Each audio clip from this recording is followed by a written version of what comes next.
Right, ఈ క్లాస్లో మనం స్టాటిస్టిక్స్లో భాగంగా మెజర్స్ ఆఫ్ సెంట్రల్ టెండెన్సీ గురించి డిస్కస్ చేద్దాం. Measures of central tendency.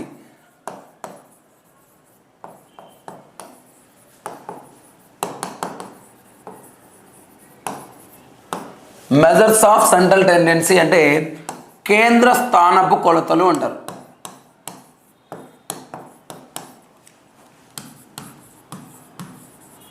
కేంద్ర స్థానపు కొలతలు తెలుగులో అయితే, లేదంటే కేంద్రీయ ప్రవృత్తి మానాలు అంటారు.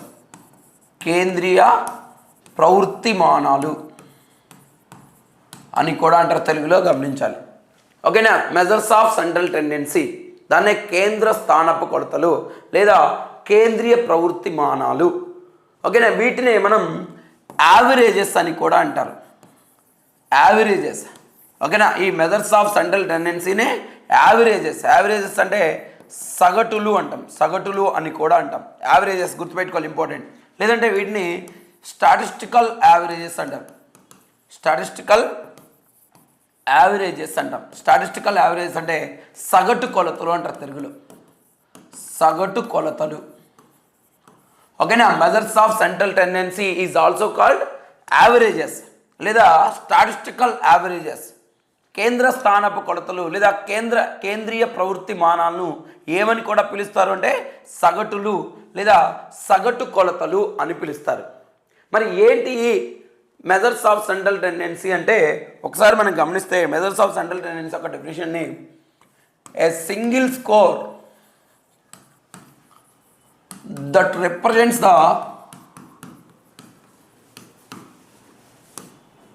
all scores in the distribution is called measures of central tendency. Measures of central tendency అంటారు. ఇంపార్టెంట్ గుర్తుపెట్టుకోవాలి ఒకసారి చూడండి. ఏ single score that represents all the scores in the distribution is called measures of central tendency. అంటే ఇచ్చిన దత్తాంశంలోని అన్ని విలువలకు, ఓకేనా, ఇచ్చిన దత్తాంశంలోని అన్ని విలువలకు ఒకే విలువ ప్రాతినిధ్యం వహిస్తుంది. ఏ సింగిల్ స్కోర్ అవుతుందో అదే ప్రాతినిధ్యం వహిస్తుంది. ఆ విలువనే మనం కేంద్ర స్థానపు కొలత అంటాం. అర్థమైందా? ఇచ్చిన దత్తాంశంలోని అన్ని విలువలకు ఒకే విలువ ప్రాతినిధ్యం వహిస్తే ఆ విలువను ఏమంటామంటే కేంద్ర స్థానపు కొలత అంటాం. Very very important definition. మిమ్మల్ని ఎలా అడుగుతుంటే ఇక్కడ ఏ single score that represents all scores in the distribution is called అని అడుగుతాడు. మెజర్స్ ఆఫ్ సెంట్రల్ టెండెన్సీనా, లేదా మెజర్స్ ఆఫ్ వేరియబిలిటీనా, లేదా మెజర్స్ ఆఫ్ డిస్పర్షనా, లేదా కోరిలేషన్ అడుగుతాడు. అప్పుడు మీరు మెజర్స్ ఆఫ్ సెంట్రల్ టెండెన్సీ అని పెట్టాలి. ఓకేనా. ఫర్ ఎగ్జాంపుల్గా మీకు చెప్పాలంటే అర్థమయ్యేటట్టుగా చూడండి, 3, 4, 7, 6, 9, 8 ఇట్లా ఇస్తారు డేటా. ఇలా ఇచ్చినప్పుడు దీనికి మీన్ కనుక్కోలేదా కేంద్ర స్థానపు కొలత ఎంత అంటాడు. మనం కేంద్ర స్థానపు కొలతలు 3 ఉన్నాయి. 1 మీను, 2 మీడియను, 3 మోడు. ఈ మూడిట్లో ఏదో ఒకటి చేసి ఒక సింగిల్ స్కోర్ చెప్తాం. అంటే ఈ డిస్ట్రిబ్యూషన్ ఏదైతే ఉందో ఈ విలువలు అన్నీ చెప్పకుండా మనం ఈ అన్నిటి బదులు సమ్ ఆన్సర్ వస్తుంది. ఆ ఆన్సర్ని మనం దీనికి చెప్తాం. కాబట్టి ఇచ్చిన దత్తాంశంలోని అన్ని విలువకు ఒకే విలువ ప్రాతినిధ్యం వహిస్తే దీన్ని ఏమన్నాడు, కేంద్ర స్థానపు కొలత అన్నాడు. Very very important. మీకు చెప్పినప్పుడు అర్థమవుతుంది, అంటే చేస్తే మీకు లెక్కలు చేస్తే దాని గురించి అర్థమవుతుంది. కానీ డెఫినేషన్ ఇక్కడ మనం కంపల్సరీగా గుర్తుపెట్టుకోవాలి. దత్తాంశంలోని అన్ని విలువలకు ఒకే విలువ ప్రాతినిధ్యం వహిస్తే దానిని ఏమంటారంటే కేంద్ర స్థానపు కొలత లేదా సగటులు, యావరేజెస్ లేదా స్టాటిస్టికల్ యావరేజెస్, సగటు కొలతలు అంటాం. మరి ఏమున్నాయి మనకి కేంద్ర స్థానపు కొలతలు లేదా సగటులు? ఏమున్నాయంటే 1 మీన్, 2 మీడియన్, 3 మోడ్. ఈ మూడింటిని కలిపి మనకి మెజర్స్ ఆఫ్ సెంట్రల్ టెండెన్సీ అంటారు, కేంద్ర స్థానపు కొలతలు అంటారు. లేదా ఈ మూడింటిని కలిపి యావరేజెస్ అంటారు, లేదా ఈ మూడింటిని కలిపి స్టాటిస్టికల్ యావరేజెస్ అంటాం. ఓకేనా. సగటులు, సగటు కొలతలు లేదా కేంద్రీయ ప్రవృత్తి మానాలు లేదా కేంద్ర స్థానపు కొలతలు, ఈ 3 కూడా ఏమిటివి? మీను, మీడియను, మోడు. మిమ్మల్ని అడుగుతాడు ఈ క్రింది వానిలో కేంద్ర స్థానపు కొలత కానిది అంటాడు. ఈ క్రింద ఇవ్వబడిన వాటిలో కేంద్ర స్థానపు కొలత కానిది అని మీను, మీడియను, మోడు, రేంజ్ అడుగుతాడు. కేంద్ర స్థానపు కొలత కానిది ఏంటి? రేంజ్ అనేది కేంద్ర స్థానపు కొలత కాదు. ఓకేనా, ఈ మూడే మీను, మీడియను, మోడు, ఈ మూడే మనకి కేంద్ర స్థానపు కొలత. ఏంటి ఈ మీన్? మీన్ అంటే మనము సగటు అంటాం తెలుగులో. మీడియన్ అంటే మధ్యగతం, మధ్యగతం అంటాం. ఓకేనా, మోడ్ అంటే బాహుళకం అంటాం, బాహుళకం. ఓకేనా, మీన్ అంటే సగటు, మీడియన్ అంటే మధ్యగతం, మోడ్ అంటే బాహుళకం. ఓకేనా, ఇక్కడ కానీ చూస్తే మనకి మీన్లో మళ్ళా 3 రకాలు ఉంటాయి.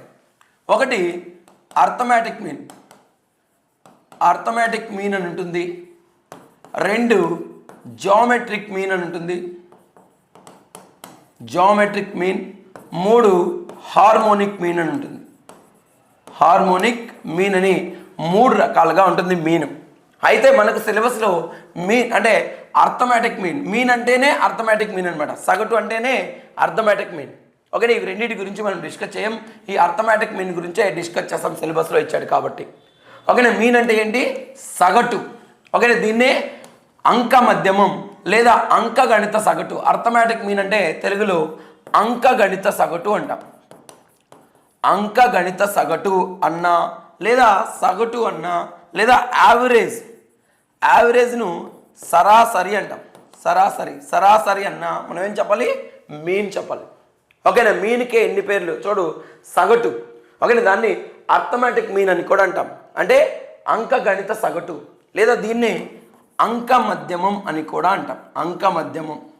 ఓకేనా, మధ్యగతం కాదు, అంక మధ్యమం, దాన్నే అంకగణిత సగటు లేదా సరాసరి లేదా సగటు అనే పేరుతో పిలుస్తారు. ఇంగ్లీష్లో అయితే మీన్ని యావరేజ్ అంటాం, సరాసరి, లేదా అర్థమెటిక్ మీన్ అంటాం, అంక మధ్యమం లేదా అంకగణిత సగటు అంటారు, గమనించాలి. ఓకేనా, ఈ మీన్ని మనం ఎక్స్ బార్తో చూపిస్తాం, ఎక్స్ బార్. ఓకేనా, మీన్ ఈజ్ డినోటెడ్ బై అడుగుతాడు, ఎక్స్ బార్ అంటే ఎక్స్ వేసి దానిపైన బార్ పెట్టాలి. ఇది ఎక్స్ బార్ దేన్ని చూస్తుంది? మీన్ చూపిస్తుంది. Okay, next median. మీడియన్ను మనం ఎం అని అంటాం మీడియన్కి. ఓకేనా, మీడియన్ అంటే మధ్యగతం అని అర్థం తెలుగులో, లేదా మాధ్యమిక అని కూడా చెప్పచ్చు, మాధ్యమిక, మాధ్యమిక అని కూడా అనొచ్చు. Next mode. మోడ్ అంటే బాహుళకం. ఈ బాహుళకాన్ని జడ్ అనే అక్షరంతో చూస్తాం, గమనించాలి. ఓకేనా, మోడ్ ఈజ్ డినోటెడ్ బై అని అడుగుతాడు, దేంతో చూస్తారు?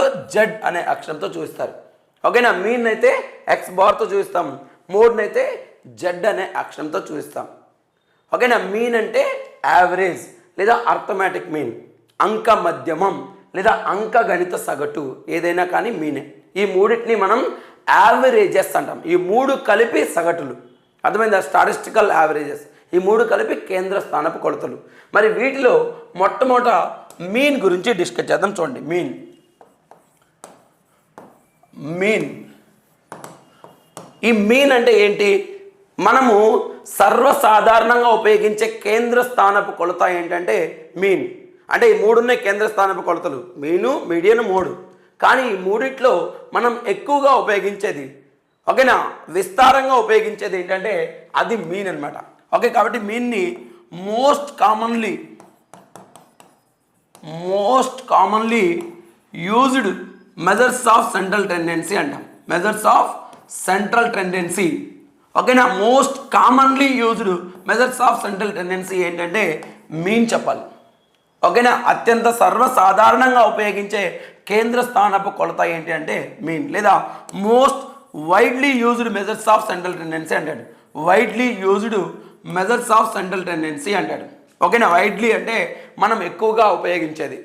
ఓకేనా, ఎక్కువగా ఉపయోగించేది మీను, మోడు, మీడియన్ మూడిట్లో ఎక్కువగా ఉపయోగించే కేంద్ర స్థానపు కొలత ఏంటంటే అదే మీన్. ఓకేనా, very very very important point ఇది. Most commonly used measures of central tendency is అంటే మీన్ చెప్పాలి, లేదా widely used measures of central tendency అన్నా కూడా మీన్ చెప్పాలి. ఓకేనా, mean is most reliable measures of central tendency కూడా, reliable measures of central tendency, most reliable measures of central tendency ఏంటంటే mean. అంటే అత్యంత విశ్వసనీయమైనది. 3 మీను, మోడు, మీడియన్, ఈ 3 కూడా ఉన్నాయి మనకి. ఈ మూడిట్లో అత్యంత విశ్వసనీయమైన కొలత ఏంటంటే మీన్ చెప్పాలి.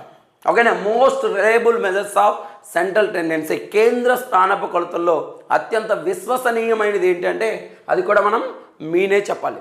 ఓకేనా, మోస్ట్ రిలయబుల్ అన్నా, మోస్ట్ కామన్లీ యూజ్డ్ అన్నా, లేదా వైడ్లీ యూజ్డ్ అన్నా కూడా మనం మీన్ గురించి చెప్పాలి. లేదంటే మోస్ట్ సోఫిస్టికేటెడ్ అని అడుగుతాడు. మోస్ట్ సోఫిస్టికేటెడ్ అంటే అధునాతనమైనది అని అర్థం. ఓకేనా, most sophisticated methods of central tendency, కేంద్ర స్థానపు కొలతల్లో అధునాతనమైనది ఏంటంటే అది కూడా మనం మీనే చెప్పాలి. ఓకేనా, కేంద్ర స్థానపు కొలతల్లో అధునాతనమైనది సోఫిస్టికేటెడ్ ఏంటంటే 3 ఉన్నాయి, మీను 3 మీడియం. ఈ మూడిట్లో ఏది సోఫిస్టికేటెడ్ అంటే మనం మీన్ను సోఫిస్టికేటెడ్గా చెప్తాం. ఓకేనా, మోస్ట్ కామన్లీ యూజ్డ్ అన్నా, లేదా వైడ్లీ యూజ్డ్ అన్నా, లేదా మోస్ట్ రిలయబుల్ అన్నా, లేదా మోస్ట్ సోఫిస్టికేటెడ్ అన్నా కూడా మనం మీన్ గురించి డిస్కస్ చేస్తాం. మరి ఏంటి ఈ మీన్ అంటే ఏంటి అంటే మీన్ని మనం తెలుగులో ఏమన్నాం, సగటు అన్నాం. మీన్ ఏమన్నారు, సగటు.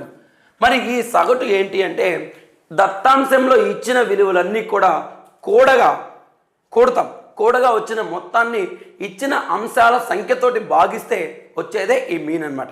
ఫర్ ఎగ్జాంపుల్గా మనం చూస్తే చూడండి, ఇక్కడ వాడు దత్తాంశంలో మనకి 3, 4, 6, 7, 5, 9, 3, 8, 7 ఇలా ఇచ్చినాడు. దీనికి మీన్ కనుక్కోమన్నాడు. ఏం కనుక్కోమన్నాడు, మీన్ సగటు కనుక్కోమన్నాడు. ఇచ్చిన దత్తాంశానికి సగటు కనుక్కోమన్నాడు. మనకి ఇక్కడ సగటు యొక్క సూత్రం ఉంది. సగటుకి సూత్రం ఏముందంటే సగటుని దేంతో చూపిస్తాం, మీన్ని ఎక్స్ బార్తో చూపిస్తారు. ఆల్రెడీ మీకు చెప్పాను, X bar is equal to sigma X by N. ఇది అన్గ్రూప్డ్ డేటాలో మీన్ కనుక్కోవడానికి సూత్రం. అన్గ్రూప్డ్ డేటాలో మీన్ కనుక్కోవడానికి సూత్రం ఏంటి, అన్గ్రూప్డ్ డేటా అంటే తెలుగులో ఏమంటాము, అవర్గీకృత దత్తాంశం. ఆల్రెడీ మీకు డిస్కస్ చేసాం ముందు క్లాసులో. ఓకేనా, అవి చూసిన తర్వాత ఈ వీడియో చూస్తే మీకు అర్థమవుతుంది. ఓకేనా, అన్గ్రూప్డ్ డేటా మీన్ కనుక్కోవడానికి ఫార్ములా ఏంటంటే x bar is equal to sigma X by n. Ungrouped data అంటే ఏంటి, గ్రూప్డ్ డేటా అంటే ఏంటో కూడా మీకు చెప్పాను. కాబట్టి అన్గ్రూప్డ్ డేటాలో మీన్ కనుక్కోవడానికి ఫార్ములా ఏంటి అంటాడు, X bar is equal to sigma X by ఎన్.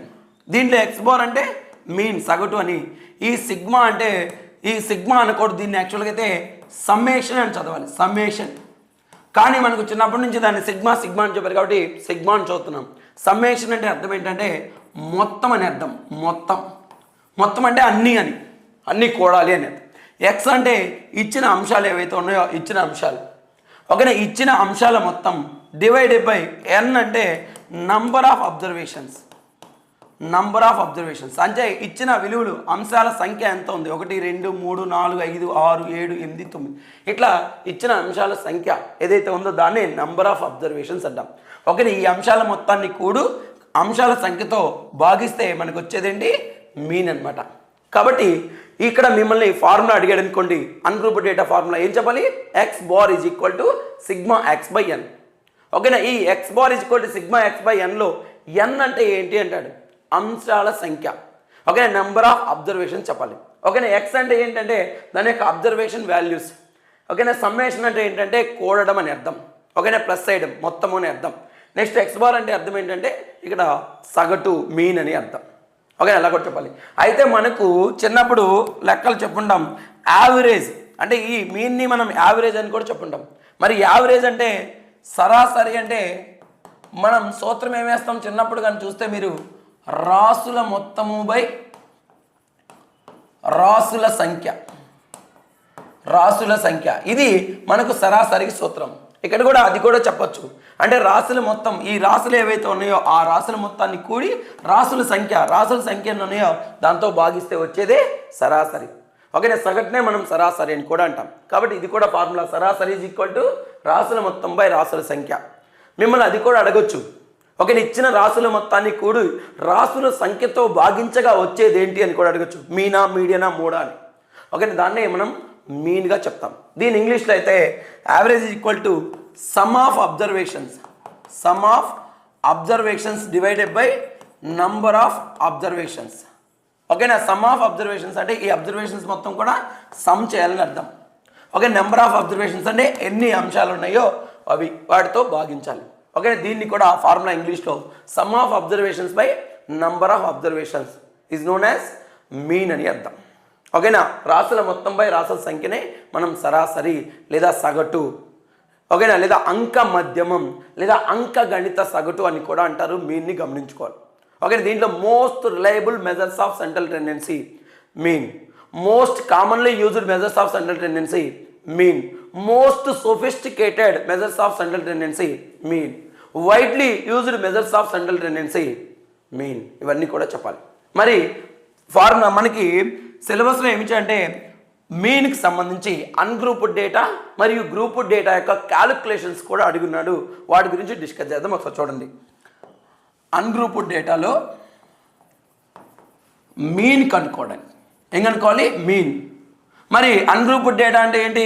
ఇలా ఉంటుంది. 4 5 7 3 8 6 4 9 5 8 4 లా సగటు ఎంత అంటాడు. సగటు ఎంత? ఓకేనా, find the mean for following data అని ఇస్తాడు ఇంగ్లీష్లో అయితే.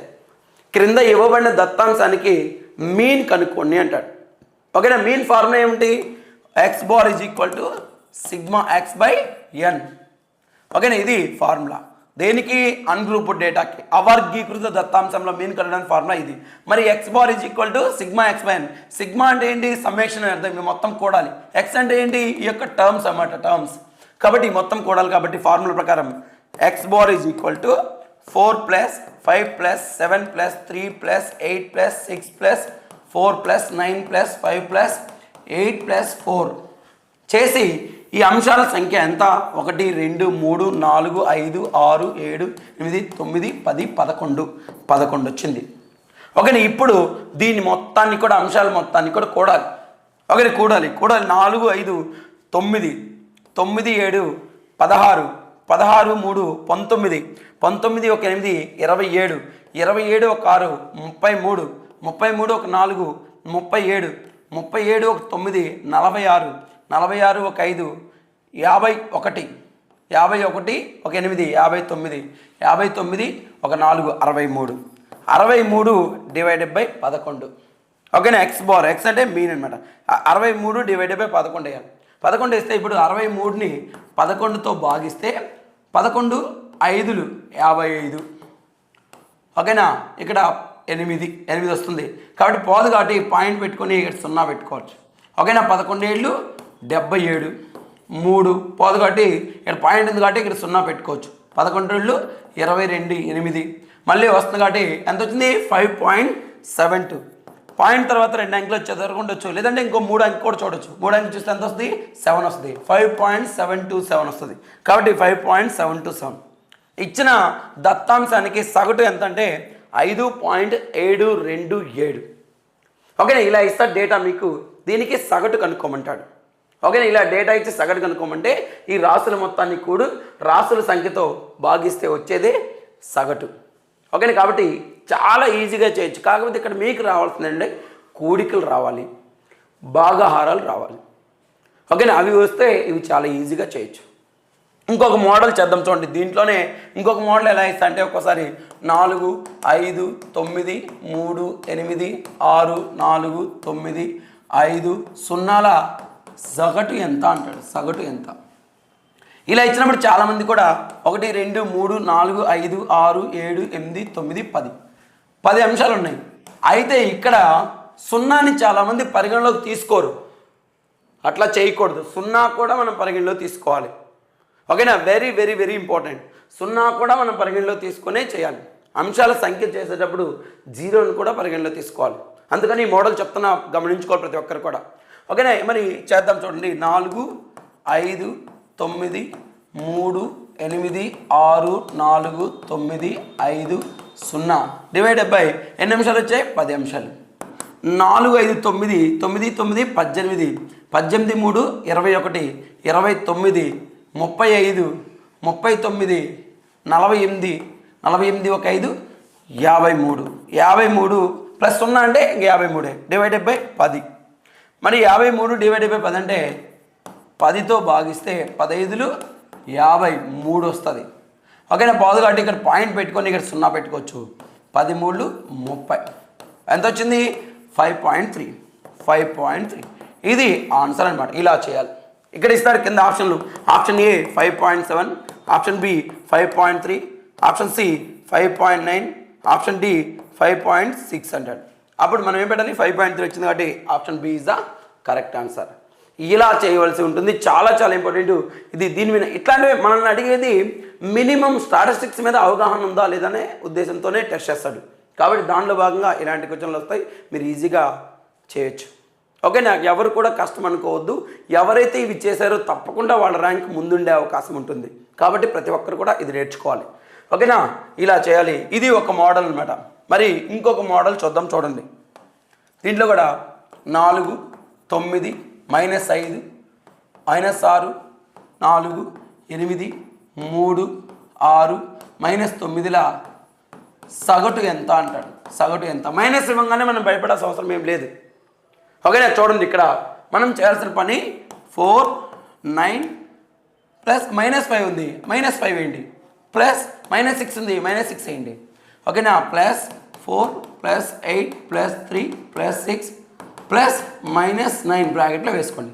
డివైడెడ్ బై అంశాలు ఎన్ని ఉన్నాయి? 1, 2, 3, 4, 5, 6, 7, 8, 9 ఉన్నాయి. 9 డివైడెడ్ బై 9. జాగ్రత్తగా చూసుకొని ఎన్ని అంశాలు ఉన్నాయో చూసుకొని జాగ్రత్తగా వేయాలి. ఓకేనా? 9. ఇప్పుడు మనం చేయవలసిన పని ఏంటంటే ఫస్ట్ ప్లస్లో ఉన్న వాటిని కూడండి. ఇక్కడ 4, 9, 13. ఇక్కడ కానీ మనం గమనిస్తే ప్లస్ ఇది మైనస్ ఇది. ప్లస్ ఇంటూ మైనస్ ఎప్పుడు కూడా మైనస్ అవుతుంది. కాబట్టి ఈ వాల్యూ మనం మైనస్ కానీ తీసుకోవాలి. ఓకేనా? కాబట్టి ప్లస్లో ఉన్న వాటిని కూడండి. ఫస్ట్ 4, 9, 13. 13 ఒక 4 17. 17 ఒక 8 25. 25 ఒక 3 28. 28 ఒక 6 34. 34 ప్లస్లో ఉన్నది. మరి మైనస్లో ఏముంచండి? -5 -6 11. 11 ఒక 9 20. అంటే -20. -20 వచ్చింది. Divided by 9.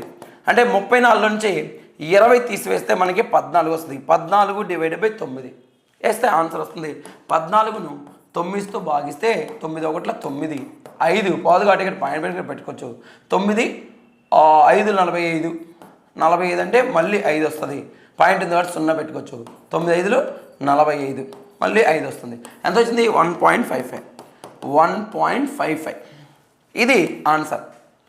ఓకేనా? ఈ దత్తాంశానికి సగటు ఎంత అంటే 1.55. Option A 1.55, option B 2.43, option C 2.44, option D 1.75 అంటాడు.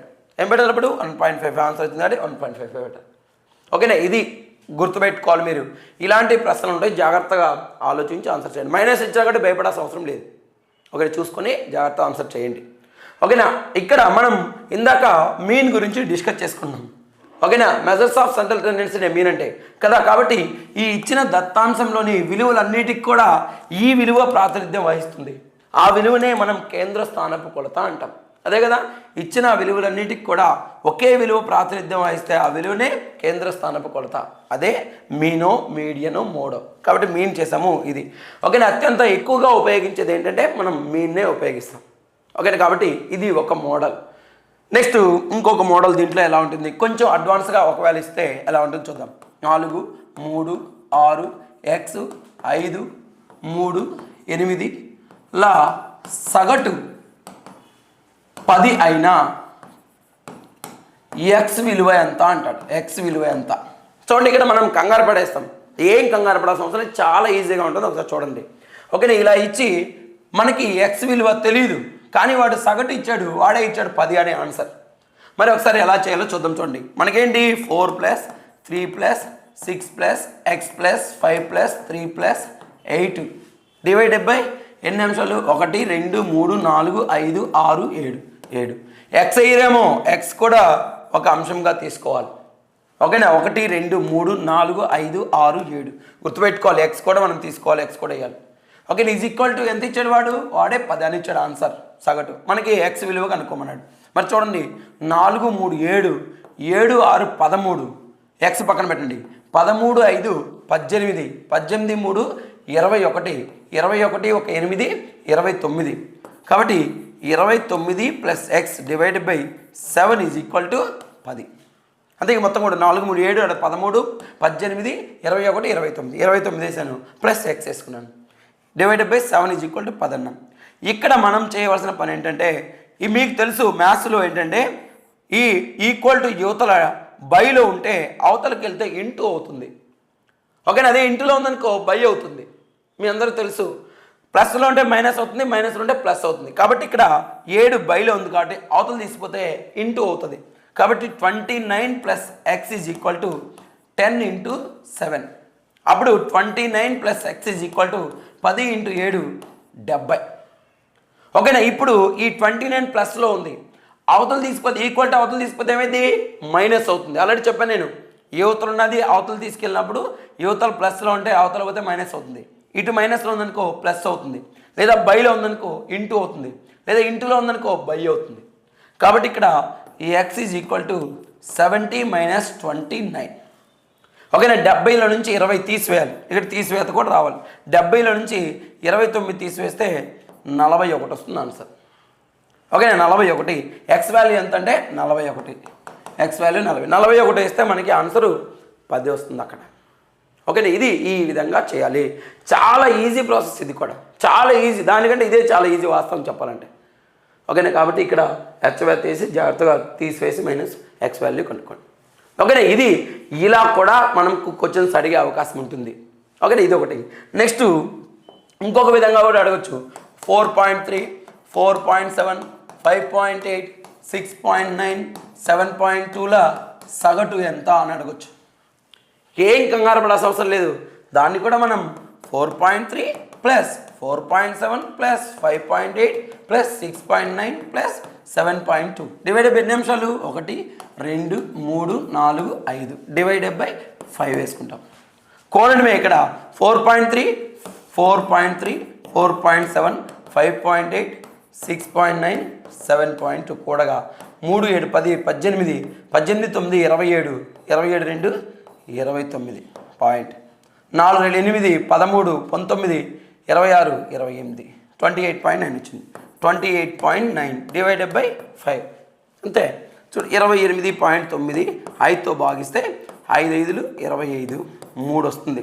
ఓకేనా, ఇక్కడ పాయింట్ ఉంది కాబట్టి పాయింట్ 3 9. ఓకేనా, 5 పోదు కాబట్టి 0 పెట్టుకున్నాం, 3 కదా 0 పెట్టుకున్నాం, 3 దించుకున్నాం 9. 5 9లు 45, 5 7 35, 5 7 35, 4 0, 5 8 40 ఎంత వచ్చింది 5.78 వచ్చింది. 5.78 ఇచ్చిన దత్తాంశానికి ఈ సగటు ఎంత అంటే 5.78. ఓకేనా, ఇది మనం చేయవలసిన పని. ఓకేనా, ఇలా ఇచ్చినప్పుడు కూడా ఎవరు కూడా కంగారు పడాల్సిన అవసరం లేదు, జాగ్రత్త నిదానంగా చూసి ఆన్సర్ చేయొచ్చు. ఓకేనా, కాకపోతే ఇక్కడ భాగహారం చేసేటప్పుడు జాగ్రత్తగా చూసుకొని ఆన్సర్ చేయాలి. 28.9 వచ్చింది, దాన్ని భాగించినప్పుడు 5 5 25 వచ్చింది. ఓకేనా, 3 వచ్చింది పోదు, ఇక్కడ ఆల్రెడీ పాయింట్ ఉంది కాబట్టి పాయింట్ పెట్టుకున్నాను, 9 దించుకున్నాను. 5 7 35, 5 7 ఇక్కడే 35 వస్తుంది, 4 వస్తుంది 0, 5 8 40, ఇక్కడ 40 వస్తుంది, మనకి 5.78 వచ్చింది. ఇలా కూడా జాగ్రత్తగా చూసుకొని మీరు ఆన్సర్ చేయాలి. ఓకేనా, ఎవరు కూడా తప్పు చేయకండి, చాలా ఇంపార్టెంట్, దీని మీద బిట్ ఆడడానికి అవకాశం ఉంటుంది. ఇది మనకి అవర్గీకృత దత్తాంశంలో మీన్ కనుక్కోవడానికి ఫార్ములా. ఓకేనా, ఇది ఇలా ఈ విధంగా చేయాలి. ఓకేనా, నెక్స్ట్ మీడియన్ గురించి డిస్కస్ చేద్దాం. చూడండి.